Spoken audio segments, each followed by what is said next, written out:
Okay, everybody, welcome to this panel at the Oxygen Summit. We have today a really excellent panel, as a matter of fact, which includes Amy Harlan, Director for International in Faculty AI's Government Practice, Broderick McDonald, a researcher here at Oxford University, Sarah Wahidi, CEO of CivAm, and Daisy McGregor, UK Policy at Anthropic, and formerly leading on international at the Department of Science, Innovation and Technology here in the UK. And I'm Robert Traeger, co-director of the Oxford Martin AI Governance Initiative here at the university. So we are here to talk geopolitics, all things geopolitics, from security to shared standards to voice and access for advanced AI around the world, and how to improve outcomes in all those dimensions. Good luck to us.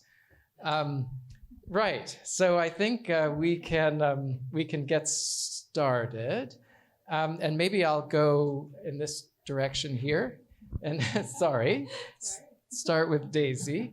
And you know, Daisy, of course, you were so much involved in the provision of the AI summits at Bletchley and at Seoul, and I think it's fair to say that the summits have taken a slightly new course after Seoul.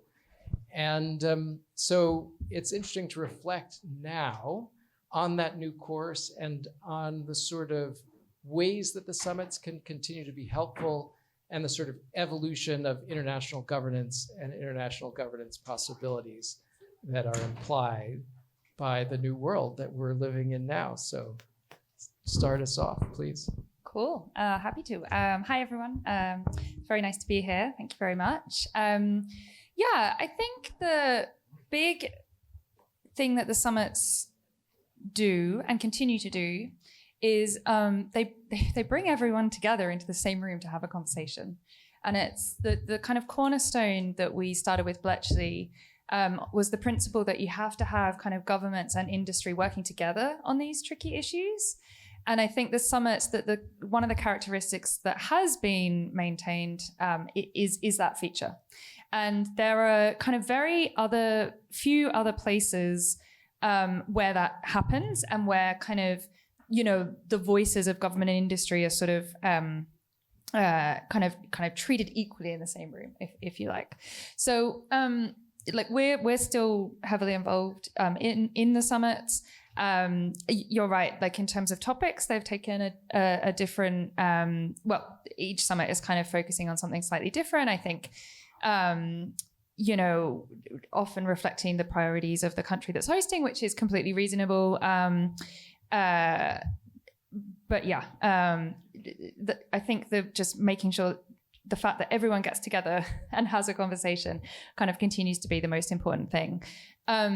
What I would say is, like, obviously there are some, as we're approaching very powerful AI, there are some like incredibly important and tricky issues to be solved. We do have kind of some regulation now in the world with the California bill that's just been passed, and also with the EU codes of conduct, which is great. There will be more to be done at the international level, and it is really important to have the right set of actors in the room to be able to have those very serious conversations, and that's something that we hopeful will happen. I'm just curious to follow up. Do you see it as is the way forward to see a kind of evolution of governance locally, like in California, like in the EU, like in some other places, and then once we have that, to kind of harmonize, or should we be seeking things that are sort of international led? I think in this space, like You're not in government now. So. Not in government now. This is on record, though. Look, like, obviously there's like this ideal state of the world where everyone gets together and they like come up with the rules, and it's totally harmonized and it's deeply sensible, and it all happened very quickly, and it's super flexible because the technology is evolving. Like, I don't know, we should possibly give policymakers a bit of a break. That I think we all know that the real politic, which Amy can speak to more, is it's super rare you get that. You only ever get that after a massive crisis, basically. I worked in finance before, that's one example. So I think we're kind of like doing our best here. And yes, it would be ideal that there is a little more harmonization up front. Nevertheless, I think that there is quite a lot of alignment in terms of how companies think, how lots of governments are thinking about some key issues around transparency, for example. And that's because of all of the work that has been done in the last few years before we had any regulation, but through things like the summits and through the AI Safety Institutes, where there's so much work that goes on behind the scenes, where people are iterating ideas and are having those kind of trusted conversations and are coming up with a kind of shared view of like what good looks like here. And of course, there are big differences between what people think, but I actually think, it's like okay where we are. And of course, there's more an evolution to go. And, I hope that will be more harmonization as other countries start to regulate, etc. But the fact that it's a messy process, I think, shouldn't surprise anyone, especially when we learn things every month about the threat vectors and the risks that make us want to update how we manage the risk from our models, for example. So that's the kind of pace at which this is moving, and making rules of the road in that scenario is super, super difficult. So I think continuing to have the conversations among experts is the thing that is really important. Yeah, thanks a lot. Yeah, it's been described, I think, as sort of creating the rules and the standards is like designing the car while the car is a bit in motion, which seems hard to do. So Amy, I wanted to follow up a little bit on that and ask us, faculty has done a bunch of red teaming. It's been one focus of models, including, I know, OpenAI's models. And that's sort of a fascinating technical social challenge. And I wonder, since you lead on international, if we should be thinking about sort of standardizing those processes. Is that a direction that we need to be going in, such that these red teaming processes are similar around the world, or should we not be hopeful there? Yeah, I'd love to answer that question. First, I'd like to pick up on something that Daisy said, which I thought was really correct, which is, Daisy said lots of very correct things, but... You can disagree with it, right? No, absolutely, I agree. But the thing around crisis, and, it's possible to get global agreement and progress on really difficult stuff when you have a crisis. And we've seen that with the financial crisis. We saw that during COVID. We have actually seen that, not the whole world playing together, but sort of more alignment on defense because of Ukraine. That's when we see countries come together and they're really incentivized to do that. And I think, our goal, certainly at faculty, and actually I should declare myself, I am actually still an employee of the government. I'm a diplomat by trade and will return to that at some point. But our goal is that we create safe AI capabilities for everybody without slowing down positive progress from those capabilities, without needing to have a crisis to force us to do that.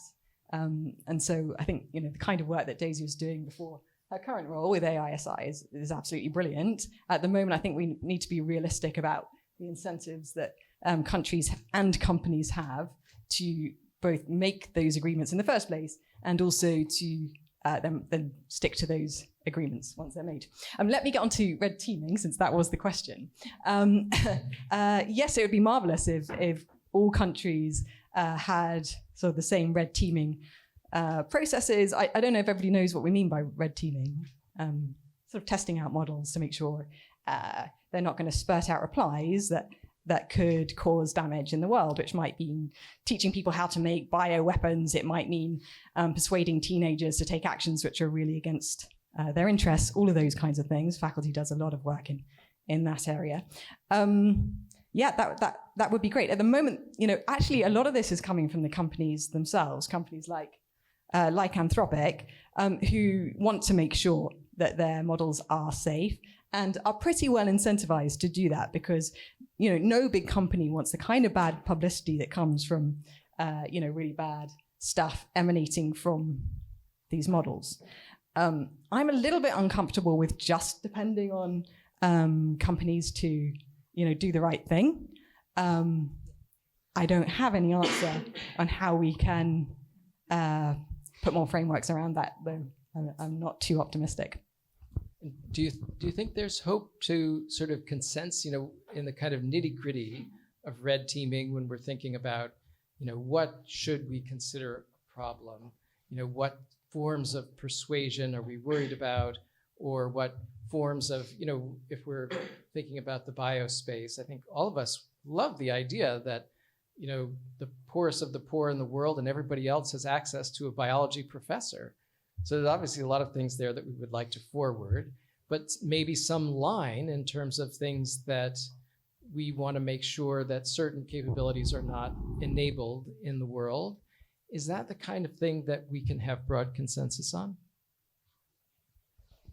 Yeah, I think we definitely can. And I think to a large extent, there already is consensus on that kind of thing. If you look at, international law, the laws that each country has, they sort of don't allow that kind of activity. What's different here is that we've got new tools and we don't quite understand the capabilities of those tools and how they play into our existing legal frameworks. So I think there's a lot of work to be done there. I wonder about the extent to which we need new rules and new laws, and the extent to which we can use existing rules and laws. You see what I mean? Yeah, absolutely. Broderick, you sort of work in the security space and think about all of these same things from that angle. So I guess, could you help us identify sort of where the state of the art is in terms of how we think about the impacts on security of these models? Sure. Yeah. I think a lot of it touches actually on what Amy just said. I mean, we see a whole range of harms from malicious actors growing right now.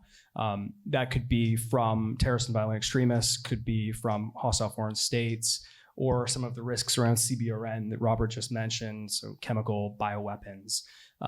There's a huge range of misuse that is happening right now. And I think, when I look at where the kind of state of play is currently, we're doing a lot of things right. The kind of red teaming that has been done is really useful and really robust. But what I would say is we have to look at the broader ecosystem. So if you have a malicious actor, be it a terrorist or violent extremist or somebody creating deep fakes, they are going to go and use a model wherever that is based. That could be based in the US, could be based in the UK if it's the one frontier lab we have here, or it could be a Chinese model or another unregulated open source model. And so I think, as much work as Amy and Daisy are doing to secure these sort of Western-based models, we also need to pay attention to what's happening in China and how that interacts, because malicious actors are going to go wherever it is. The other piece of it is I share your concern that we should give the companies credit, I think, for at least, in the West for spending, significant amounts of capital and time on doing fairly robust evals and red teaming. There's obviously exceptions, but generally speaking, this is something that I think companies are paying attention to. However, I don't think we can rely on just the goodwill of the company, and I also think we need external verification of those results. I got into this back in 2015-16 when ISIL had taken over Twitter and was, sharing all kinds of content on there. And then, of course, we had the Christchurch incident in 2019, which sparked the Christchurch Call, which was this sort of global coming together of industry, tech, government, civil society. But when you look at both of these examples and really 100 others, we oftentimes don't act until there is a crisis, there is a disaster, tragedy. And so I think, when it's CBRN threats or even some of the election interference issues, we really need to prepare now in a really robust way and not just look at Western models, Western companies, but really look at the broader ecosystem and try to encourage international coordination on that. Well, I can't help following up about how we do it, because it's such an interesting question. I guess I've asked a version of that to everybody, and I think everybody's given excellent answers, but it is just so difficult. So, if the worry is that actors will go and use a model that's made in China that may be open sourced, where's the most hope for addressing that kind of issue? Yeah, it's funny because we had a conversation about this at Blavatnik last night. There is limits to what we can do, but I think there is also something we can do. So it starts with collaborating where you can bilaterally. So, for instance, there are certain categories of harm that I think here in the West and elsewhere we have shared interests in.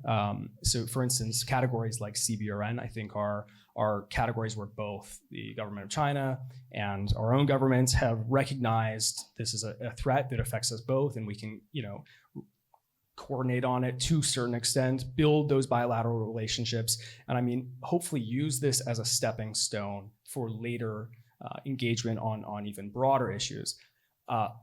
It is a real challenge, to be honest. And I think if you look at U.S.-China relations right now, I think the last time there was a bilat was May 2024. So it's been an uphill battle. But to the extent that we can influence it, I think the secret is really focusing on these shared priorities and relatively depoliticized issues as a stepping stone for greater coordination. Thanks, Broderick. Sarah, interested to ask you about AI in the human rights space. And, I think there's at least a concern that AI tools are being used in sort of are changing the balance of state-society relations a bit in some places, such that the ability to have sort of the ease of surveillance, if you will, and the ease of kind of targeted punishments in some cases can have effects, as well as other effects that AI technologies can have in the human rights space. So can you help us understand what's happening there and what we need to work on and where's the hope? Thanks. Yeah, thank you so much. Yeah, I wanted to piggyback on what Broderick had said, because just some background on what I do. So I lead a startup called Civam. Before that, I was leading a startup called Etisab, which started out in Afghanistan, and then we expanded to about 6 countries in crisis regions. And then after some issues with our head office in Kabul with the Taliban, we essentially shut that down and moved to New York City and started Civam. And under Civam, we work primarily in conflict regions and work in 8 countries through Civam, primarily through covert AI methods, AI wrappers, and working primarily on providing access to urgent services, but utilizing AI. And also this month, I started as a technology lead for the new Institute of Technology and Justice that's co-founded by Amal Clooney and Philippa Webb.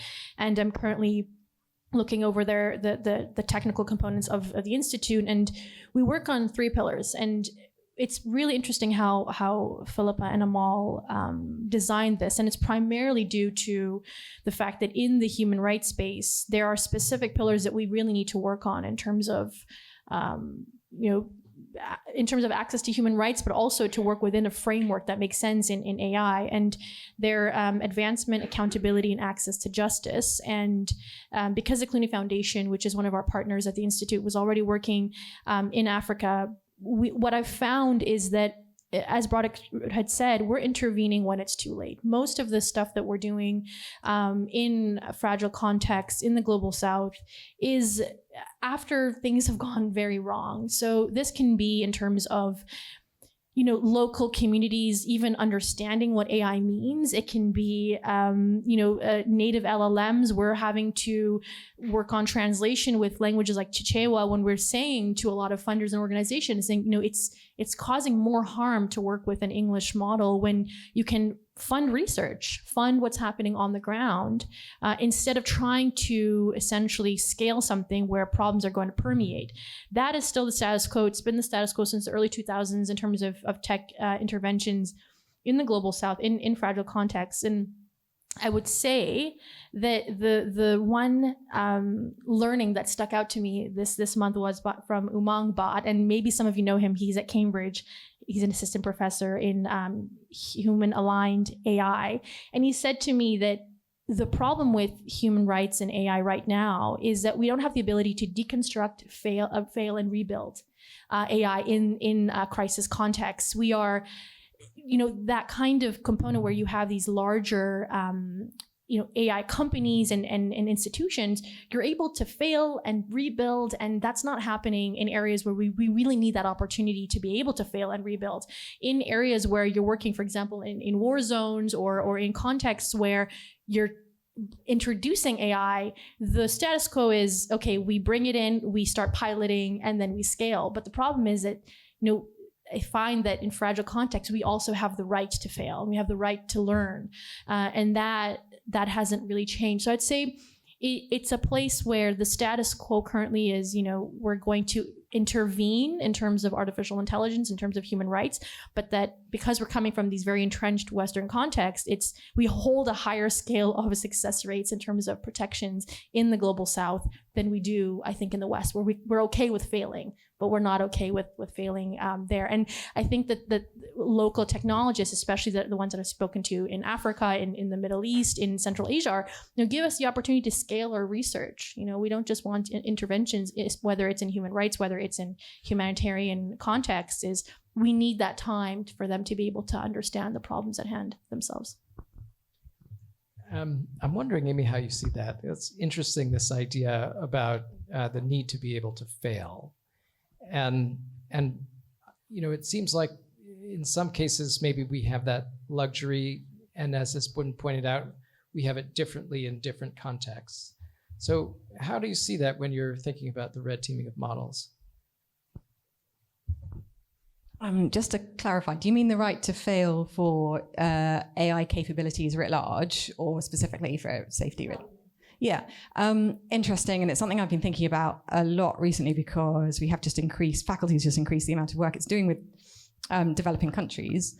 And my first thoughts on that is it's hard. It's quite interesting. I have seen a number of AI strategies for developing countries. Lots of lesser developed countries have really good strategies, from Rwanda, Ghana to Sri Lanka and so on. And actually, if you look at those, they look really similar to the UK's AI strategy. It's good plan. Where it differs is, I do think it's a good plan. Well done, Daisy. Where it differs is the ability to follow through on it and really deliver at scale. And it comes back to access to money, infrastructure, and talent. Of course it does. And, in lots of lesser developed countries, it's just not there to the same extent, which means that lesser developed countries are not able to adopt AI capabilities that could be truly transformative to them as quickly as they might. And actually, in many senses, an optimistic view of the world is that AI is going to be a massive accelerator for development. It's going to mean that, we thought there were going to have to be these hoops that you'd go through before you become a developed country, but this is going to be the fast track. That would be cool.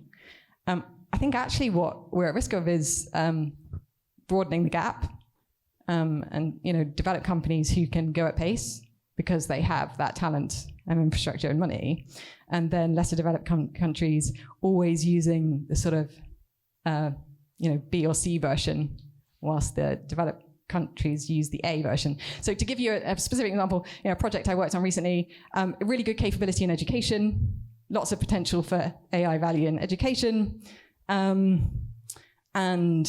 everyone loves the tool, but the running costs across a population are millions of pounds, which for the UK would be fine. Actually, we might scrape around a bit, but we'd probably get there because for the value being delivered. in a developing country, you know, that's just not realistic. So what do you do there? Are you looking to, because there are options. You can look to philanthropists. You can look to state-based development agencies. Unfortunately, in the UK, there's a bit less money than there used to be. You can look to companies to say, hey, hang on a minute, why are we charging the same rates to developing countries as we are to developed countries? Is there some negotiation we could do there? I don't know. I'm really interested in where those sorts of conversations might go. But at the moment, actually, it looks pretty bleak. I'll add two things. I also like that you gave me credit for my former employer's entire current plan. But yes, I'm totally happy to accept it. Two things. One point on what Sarah said. So we actually find, so talking in very much like UK domestic context here, and this is very anecdotal, but we've kind of observed, like we work with a lot of customers across different sectors. We have a sales team on the ground here, and we work really closely with them often. So we really get to see like exactly what they're doing with the model, essentially. What we've really observed is, in general, companies that have time to experiment with the technology, say for like a year, tend to be more successful on adoption. And companies that try to jump to a really high value use case without having a year of like figuring out exactly what the use cases are, how the technology actually works, the skills needed, building the skills across the workforce to be able to actually use it, 'cause it is a skill to use AI and like task it really well. That is really important building blocks. That takes capital. So I totally kind of hear and double down on your point about like how do we create those same conditions and allow for even higher failure rate in contexts where the money is like currently less available. And second to Amy's point, yes, totally. There are so many really things that could be good for the world that AI could do that are not incentivized by the market. How do we get people to work on them? Don't have a full answer, but just to recognize that or double down on it, we've started a team called Beneficial Deployments where their mission is literally find the good things for the world AI could do that the market is not incentivizing, and there are so many. Just to give another example of where the gap potentially widens if you don't have an intervention here. So Claude, our frontier model, perform somewhere between 10 and 40% less well in languages that are kind of low resource languages compared to English. So the model just doesn't perform as well, so it's not as useful. So we are now making the model better on a bunch of low resource languages. Just to give you a couple examples, Bengali, Swahili are two, but there's more than that. And if we can improve the performance to the same level as for English, that potentially opens up a lot more use cases across billions of people. But that's a really concerted effort to try and find the right data or create the data to be able to do that. So I just agree, basically. Thanks, everybody. I'm curious to ask about benchmarks and what role they play when we're thinking about incentivizing outcomes also for the global South. If there's a low resource language, usually the benchmarks are developed in the global North and may not apply to that local language. So, is there a way, is this, should we be thinking about how can we have benchmarks that then drive market outcomes and help people to be informed about, okay, this model is actually the best for my local context? I'll just say something more broadly about benchmarks and then please come in. I think this is a huge issue and something that we're working on the touring right now a little bit. We oftentimes see pretty robust red teaming evals in the Western context, but as Daisy mentioned, it just is not happening in other languages. And I think to Robert's point on the robustness of evals, so often the kind of benchmarking that takes place is, in my view, without naming any particular companies, somewhat superficial. And so, we can develop really simple single turn tests for AI models. And we can even Google translate those into, 48 different languages and then come up with a result that is supposedly, verifiable and robust. But if you actually then go and hire human red teamers, subject matter experts from Afghanistan, from Syria, from wherever the context may be, they will oftentimes find the published results do not live up to the actual performance of the model when it's stress tested.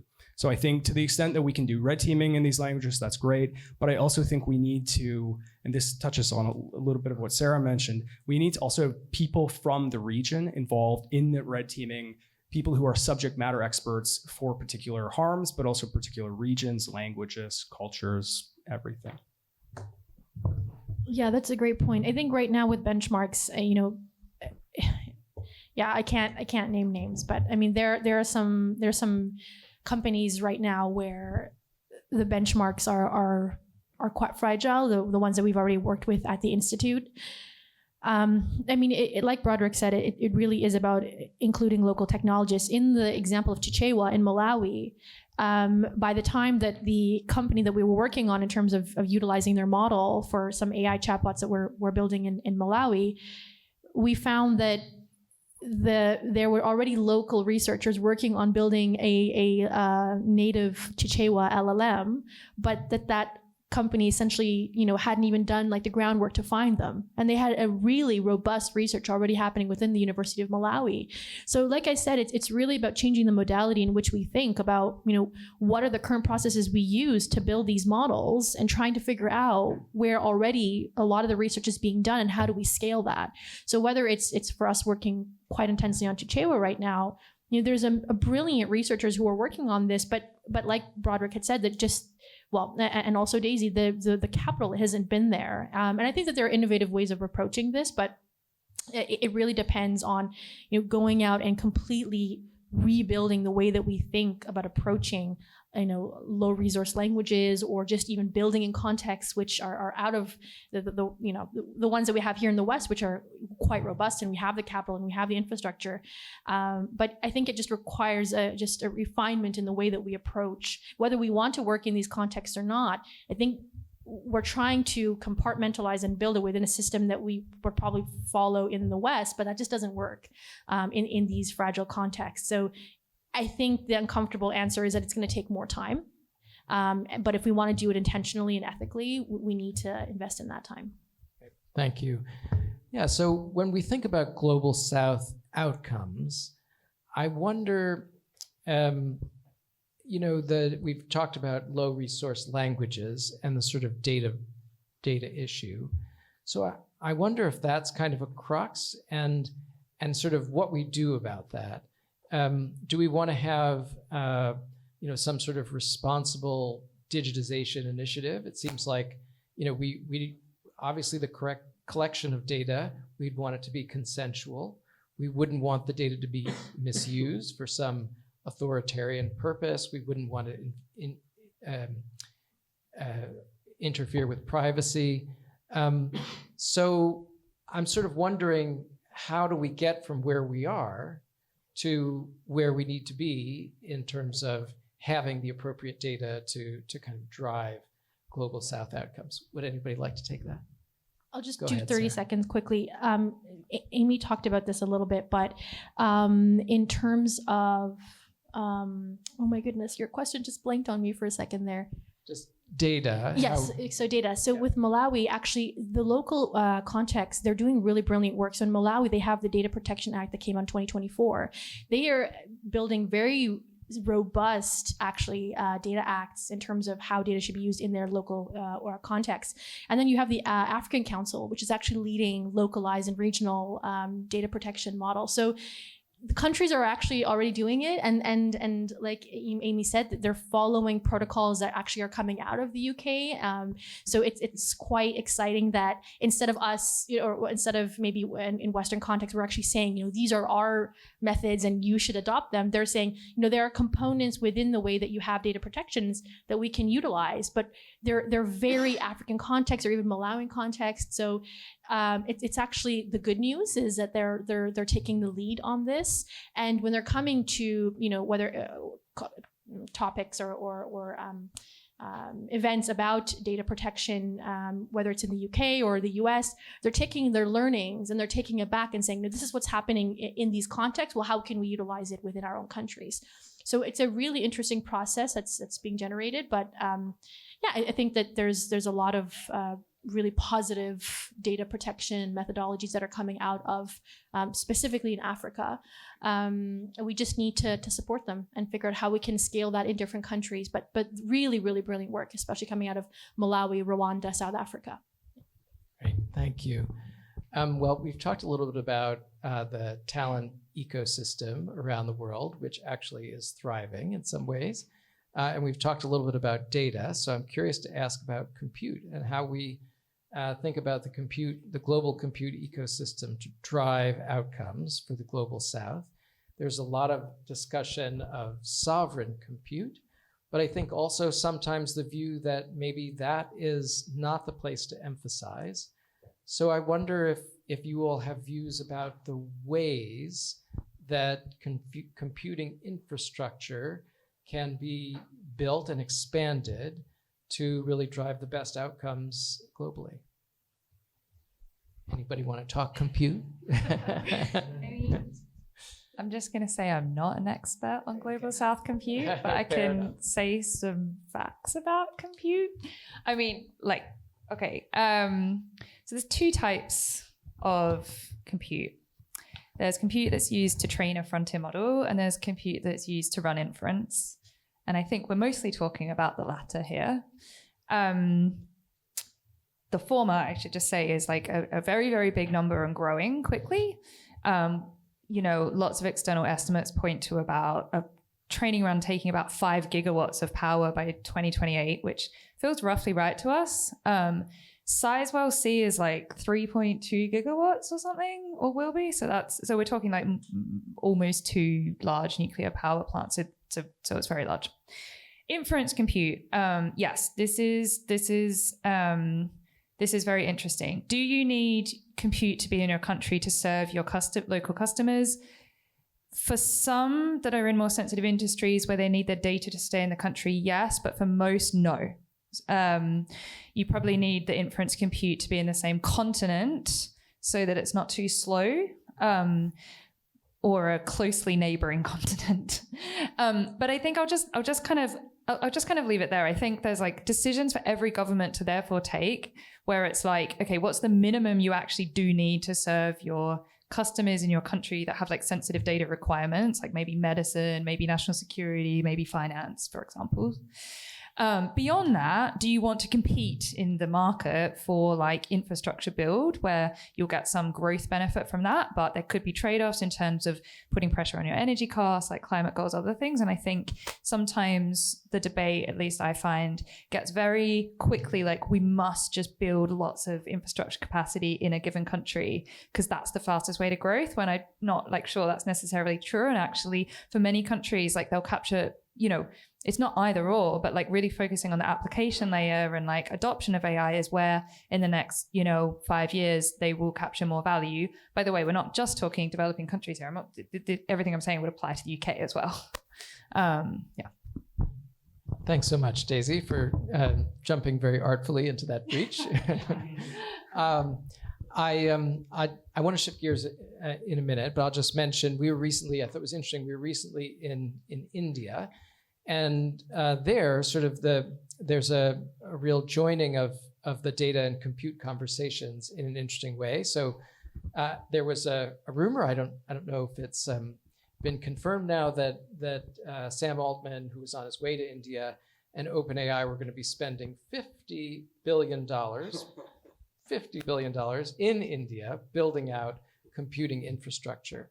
And the Indian government, so we were told, was very interested in being sure that data from Indians, which they think is sort of a key thing that India has to contribute to the global AI landscape, that data remains in India.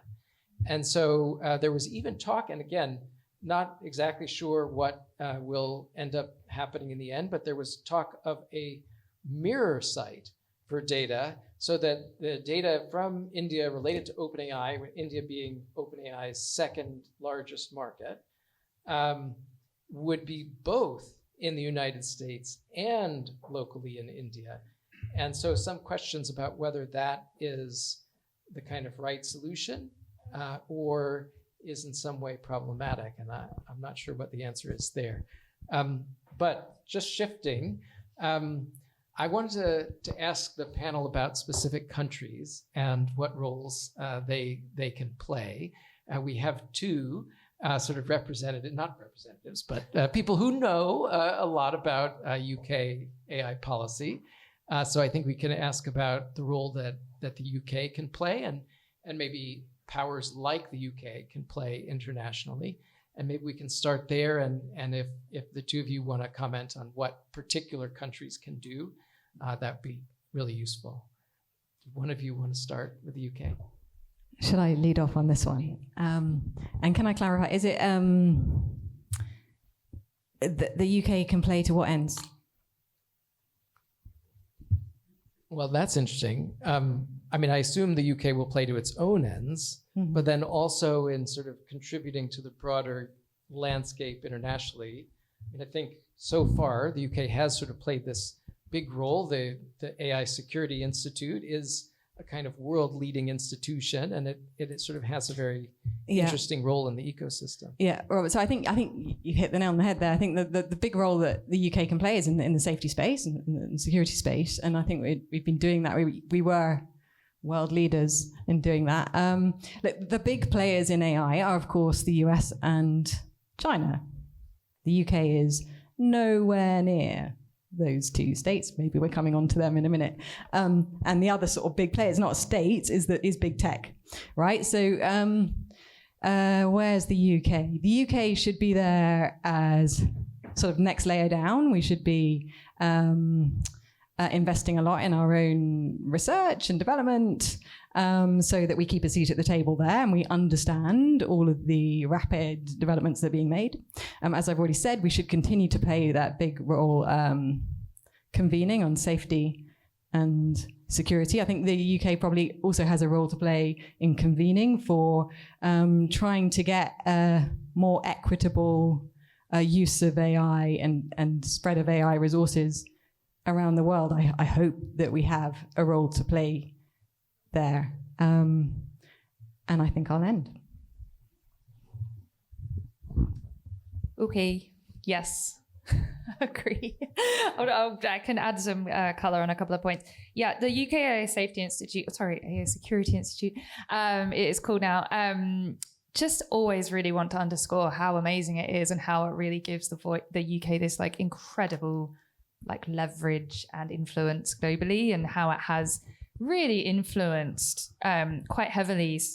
As I said, there's been 2 years of like pre-work before regulation has been put in place. And even though that regulation isn't in the UK, I would say that like the work that has been convened and driven in large part by the AI Security Institute has influenced where people have eventually got to. It has amazing relationships with all the frontier companies.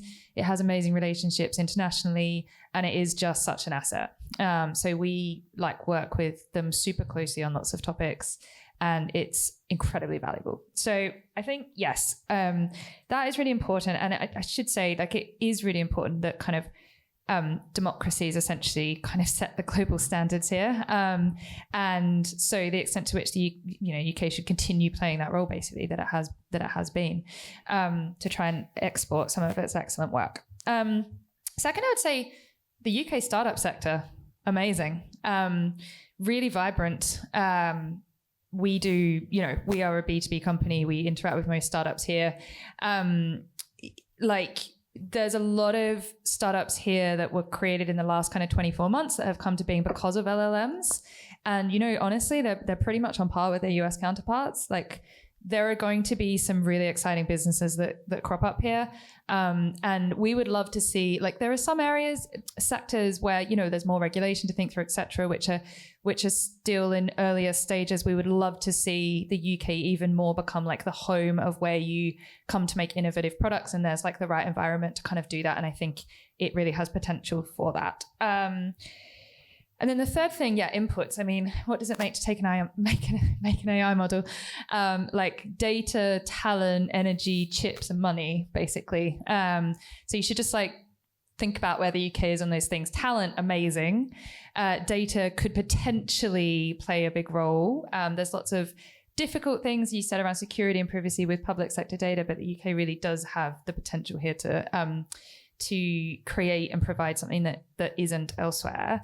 I think, on other things, probably like more to do, especially in energy price is very high. But I think that the government is kind of thinking in the right headspace about it. Thanks, Daisy. Broderick.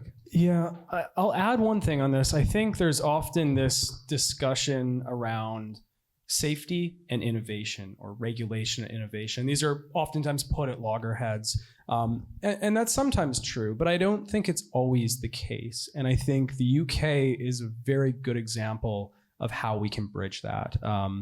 As Daisy just mentioned and Matt spoke about before this, the AI Safety Institute is not a doomer or a zoomer institution. It really tries to look at, really sober, thoughtful, empirical analysis of models and just follow the data. And I think there is a unique role for the UK to play on that. We played that historically with trust and safety in the past with previous iterations of technology. And I think we can do it again for all the reasons, education, institutions, capital that we have here. But I think there's a broader point around trust and adoption, which is, I think, what we've been speaking about a lot the last 2 days.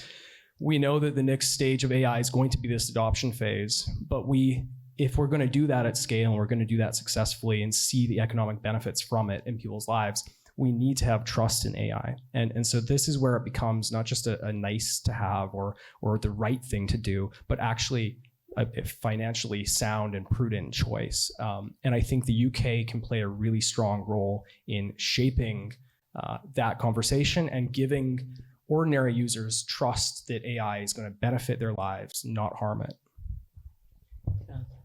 Thank you. Sarah, it's up to you if you want to get in on. Well, for the UK, I don't think I'm able to say the institute, but they're working on basically smaller models that still hold the same computational weight. That's actually being led here in the UK and would be incredibly helpful in regions, where we're working with low resource models. So there's a lot of innovation that exists. I think that it's just about investing in them and supporting them to scale. But they're a really amazing work in terms of smaller models that can work in these contexts. So UK is definitely leading on that. I think that becomes public in the next couple of months, but we're aware of that at the Institute. Thank you. So we've covered a lot of ground. We haven't talked about the UN or about the ACES network.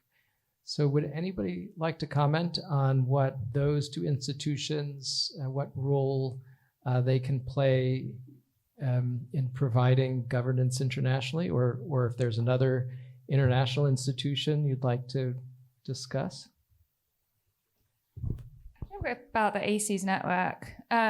This has potential to be really important. I think, the way I think about the ACES network, partly with my previous hat on, partly with the current one, and I should say at Anthropic, we do speak to all of the AI safety or security institutes, or ones that come under other names but have essentially the same function.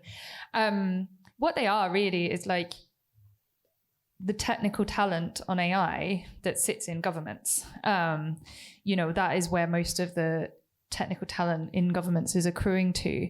And so, and because they all sort of sprung out really of, the UK one sprung out of the Bletchley Summit, and then they've sort of sprung out of the summit processes.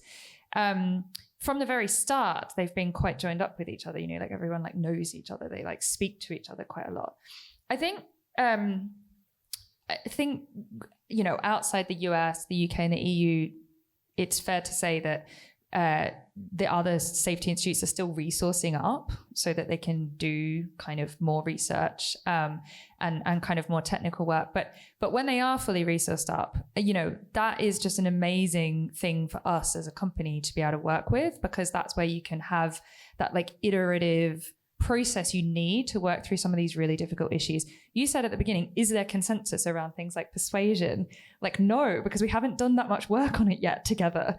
But is there consensus around biological harms risks? Yes, because we've done loads of work on it. Like, it's literally, this is really hard work. It takes people who know what they're talking about to sit down with a lot of time over a lot, through a lot of iterations to get there. But you will get there if you put that time in. So the more people we can have in governments who are joined up with each other, which they are, and then working with industry on these issues, the more we are going to be able to reach consensus globally. So I think it could be a really important lever. Yeah, thanks a lot. All right. Well, we're coming to the end. I'm not sure if we're supposed to take questions or not. Actually, we can. I think it'd be exciting to do so. Let's do that. Thanks. Hello, I'm Connor Dunlop. I work for Lucid Computing. We build solutions to help ensure AI workloads are secure and sovereign. So my question, I want to go back to the start of the conversation a little bit. I think most of the panel said there could be a sort of moment in time when there is a crisis, and then that's the thing that would drive some sort of international consensus or agreement.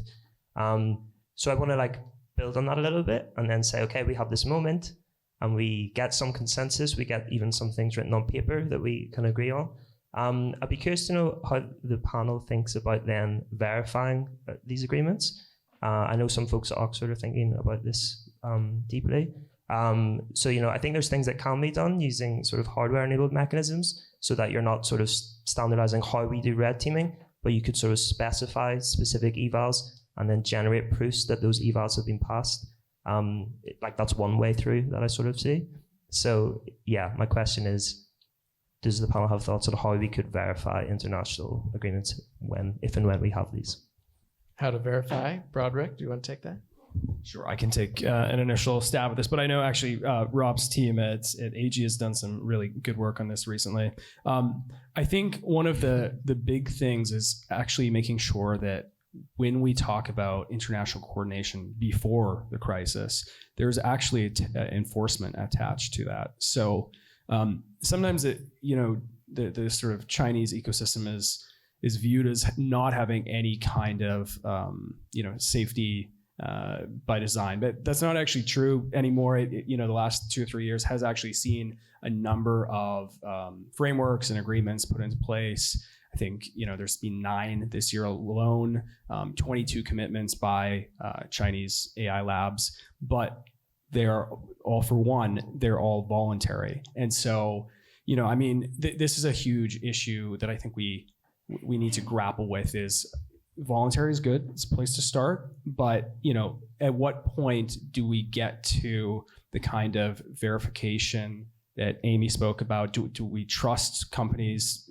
to essentially do this work themselves? And I think historically, there are good reasons why we should have really robust international but also bilateral coordination on this. Should I come in quickly on this too? So I think, there will be a role for international agreements. There will be a role for, technical solutions where you can, ways that you can track how models are being used around the world, or there may well be proofs. I think first of all, I think you need to think about the different kinds of risks that AI poses. So on the one hand, you've got sort of safety risks from how, what models will tell you. Then you've also got risks from how they're used as a weapon, right? And then you've got a risk about, this takes the conversation in a different direction, but loss of control of models, right? Where it's not the people who's the problem, it's the computers. So I think you probably need different approaches for those different things. Broderick, I think you talked about sanction. I'm not sure what authority would have the ability to sanction any state around the world if they don't play by the rules or do what they said they were going to do. Even if we discover it, we've got the evidence for it. Recent history shows we don't have appropriate sanctions. And I don't have an answer for that.